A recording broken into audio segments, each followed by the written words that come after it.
Hi medias, இன்றைக்கான ஒரு குட்டி மினி விளாக் பார்த்துடலாமா? இது வந்து 2 டேஸ்க்கு முன்னாடி எடுத்த வீடியோங்க. நான் வீடியோஸ் எல்லாம் எடுத்து வச்சுருக்கேன். பட் எடிட் பண்ணி தான் போட முடியல. எப்பயுமே இதே ரீசனாக சொல்கிறீங்கங்க அப்படின்னு நினைப்பீங்க. ஸோ என்ன ரீசன்னா பார்த்தீங்கன்னா, போகிற போக்க பார்த்தா என்னோடய சேனலை கார்த்தியும் கொழுந்தனாரும் வாங்கிக்குவாங்கன்னு நினைக்கிறேங்க. ஏன்னா அவங்க வந்து பாட்டு பாடி வந்து வீடியோ போட சொல்கிறாங்க. அவங்க பாடுற அந்த பாட்டை வந்து வீடியோ எடுத்துகிட்டு அதை எடிட் பண்ணி போடுறதுக்கே எனக்கு கரெக்டாக இருக்குங்க டைமு. இதில் நான் எடுத்த வீடியோலாம் எப்போ எடிட் பண்ணி போடுறதுன்னு எனக்கு தெரியல. கொழுந்தனார் ஊருக்கு போகிறேன்னு சொல்லியிருந்தாங்கங்க. அதனால் அவங்களுக்கு ட்ரெஸ் எடுத்து கொடுத்துட்டு அப்படியே காட்டி என்னையுமே கொஞ்சம் ட்ரெஸ் எல்லாம் வேணும்னா வாங்கிக்கோ அப்படின்னு சொன்னாங்கங்க. குழந்தைங்களுக்கும் ட்ரெஸ் எடுத்துகிட்டு அங்கேருந்து கிளம்பி வீட்டுக்கு வந்தாச்சு. ஸோ இந்த வீடியோ வந்து பார்த்திங்கன்னா நேற்று எடுத்த வீடியோ. எல்லா வீடியோவும் ஒரே வீடியோவில் வந்து அட்டாச் பண்ணி போட்டு விட்ருவோம் அப்படின்ட்டு தான் இன்றைக்கி வந்து எடிட்டிங்கில் இறங்கிட்டேன்.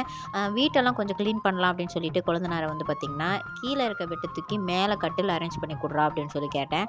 அவன் அப்படியே எடுத்து அப்படியே போட்டு விட்டாங்க. ஒழுக்கமாக எடுத்து போட்டு கொடுறா, இதெல்லாம் க்ளீன் பண்ணணும் அப்படின்னு சொல்லிட்டு க்ளீனிங் ஒர்க்கில் இறங்கியாச்சு. நேற்று ஒரு 11 மணிக்கு ஆரம்பித்தாங்க இந்த க்ளீனிங் ஒர்க்கு. கிட்டத்தட்ட எனக்கு 5 மணிக்கு தான் அந்த க்ளீனிங் ஒர்க்கே வந்து பார்த்திங்கன்னா முடிஞ்சு. சரி இருந்தாலும் வீடு க்ளீன் ஆயிடுச்சு அப்படின்னு சொல்லிட்டு விட்டுட்டேன். முக்கால்வாசி இவங்க எதுக்கு தெரியுமா என்னை க்ளீன் பண்ண சொன்னாங்க? அந்த செல்ஃபுக்கு பக்கத்தில் தாங்க உட்காந்து பாட்டு பாடுறாங்க, அங்கெல்லாம் துணியெல்லாம் கசகசனா இருக்குது அப்படின்னு தான் சொன்னால், சரி க்ளீன் பண்ணி வச்சுருவோமே அப்படின்னு சொல்லிட்டு க்ளீனிங் ஒர்க்கில் ஆரம்பித்தேன். அது வந்து பார்த்திங்கன்னா சாமி ரூமை க்ளீன் பண்ணி, ஹாலை க்ளீன் பண்ணி, பெட்ரூமை க்ளீன் பண்ணி, சமையல் ரூமை க்ளீன் பண்ணின்னு ஏகப்பட்ட வேலையாயிருச்சுங்க.